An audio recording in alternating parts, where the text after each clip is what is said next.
Some breaking news in Brevard County right now. 2 lanes are now back open on I-95 northbound after a crash killed a traffic worker there. FHP says he was responding to a car fire when a semi hit him and another responder's car. It shut down northbound lanes for more than 5 hours today.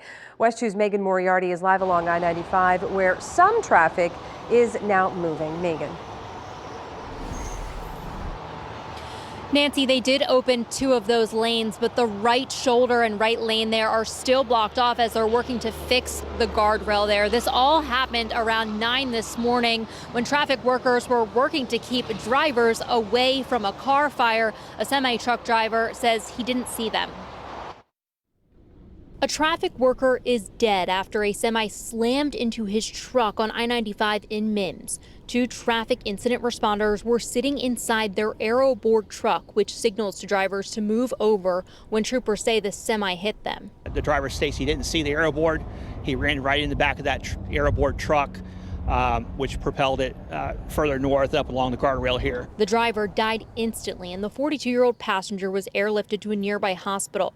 The semi-truck driver was not hurt and stayed on the scene. Video from Chopper 2 shows the backups as crews diverted traffic. Our hearts are going out to the families of the 2 workers that are involved here, especially around the holidays.